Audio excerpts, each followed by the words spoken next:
Here's what you need to know before you dive into A13. All of the numbers that we'll be dealing with in this unit are classified as real numbers. Here's a list containing only real numbers. If we want to be more specific about the number we're describing, we can limit our list by getting rid of all the irrational numbers like non-perfect square roots and pi. This leaves us with only rational numbers. If we want to be even more specific, we can remove all the fractions and decimals. This leaves us only with integers. If we remove all the negative integers, then we're left with only whole numbers. Lastly, if we remove 0, we're left with only natural numbers. Let's look at some examples. Which of the following describe 2? Well, since 2 is a natural number, it also must be a whole number, integer, rational number, and real number. And because it's a rational number, it cannot be an irrational number. Next, which of the following are rational numbers? To figure this out, we should look for which answers are irrational. Pi is an irrational number, and the square root of 7 isn't a perfect square root, so that's also irrational. So our answer has to be 4/9 and 0. Next is 8.2 an integer. You can remember integers as being positive or negative whole numbers, and since 8.2 has a decimal point, it cannot be an integer. Next, which of the following is a natural number? Well, natural numbers need to be whole numbers, so the only answer can be 7. Next, how can you support this channel to continue making videos? Well, that's pretty easy. You just need to like, subscribe, and share with a friend.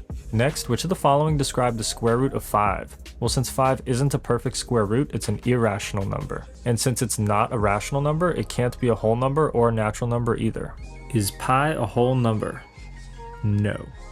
Next, which of the following describes 0? Well, 0 is a whole number, so all whole numbers are also integers, rational, and real. Next is 2/3 a rational number. Well, since it can be shown as a fraction, yes, it is a rational number. Next, which of the following are real numbers? Well, all of these are real numbers. The only time that a number is imaginary is if you see the letter I, or if you see a negative sign under a square root. Next is 6/8 a natural number. Well, since it's not a whole number, it can't be a natural number. Next, which of the following is a whole number? Well, 1 is obviously a whole number, and -2 looks like it would be, but since it's negative, it's an integer, so our only answer is 1. Next, which of the following describe pi? Well, pi is a real number, but since it's an irrational number, it can't be rational, natural, or an integer. Next, which of the following is a natural number? Well, a natural number is a whole number that's greater than 0, so the only option can be 9. Next is 6.888 repeating a rational number. Well, since the 8s repeat in a clear pattern, we can use a fraction to represent it, specifically 8/9. So this is just another way of writing 6 and 8/9, which is rational.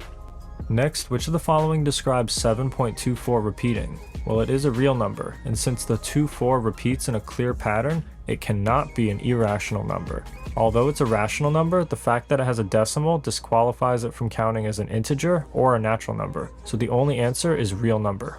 Next, which of the following is a rational number? Well, irrational numbers include pi and non-perfect square roots like 8 and 3. However, mixed numbers like -2 and 1/4 are rational.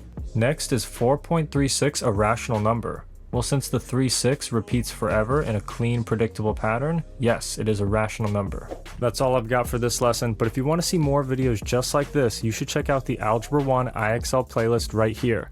This is Mr. Leo with Epic Math. Thank you so much for watching, and I'll see you in the next video.